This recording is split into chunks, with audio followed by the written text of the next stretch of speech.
ভাই বোন যখন একসাথে কথা বলে তখন আল্লাহ তাআলা বলেন এই সময়টাকে থামিয়ে দাও। আমি খুব অবাক হয়েছিলাম এই হাদিসটা শুনে। আচ্ছা, ভাই বোন কথা বললে ফেরেশতাদেরকে আল্লাহ কেন সময় থামিয়ে দেওয়ার কথা বলল?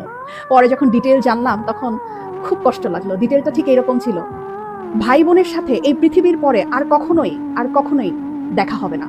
হাসরের ময়দানে না, আখিরাতে না, কিয়ামতের পরে না, জান্নাতে না, জাহান্নামে না, কোথাও না।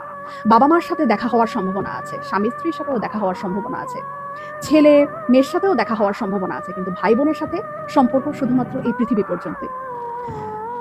তখন এত খারাপ লাগলো ব্যাপারটা জেনে যে আমার যে বোন আছে অথবা আমার যে ভাই আছে তার সাথে আমার আর কখনোই দেখা হবে না এই পৃথিবীর পরে। মানে মরে যাওয়ার পরে তার সাথে আর আমার কখনোই কথা হবে না। এত ক্ষণস্থায়ী একটা সম্পর্ক আমাদের। যারা সম্পত্তি নিয়ে ঝামেলা করে ভাই বোনের সাথে কথা বলে না, যারা অনেক ঝগড়া বিবাদের কারণে ভাই বোনদের সাথে কথা বলা বন্ধ করে দেয়, তারা না করেন না এই ব্যাপারটা।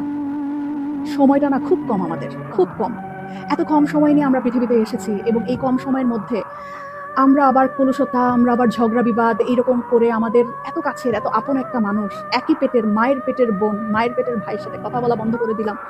এই মানুষগুলোর সাথে তো আমাদের আর পৃথিবীর পরে দেখাও হবে না, কথা হবে না। কি দরকার মনে এত কষ্ট রেখে? ভুলে যাই না সব, ভুলে যাই। অল্প একটু সময়ের ব্যবধান, তারপরে সব নাই, শেষ।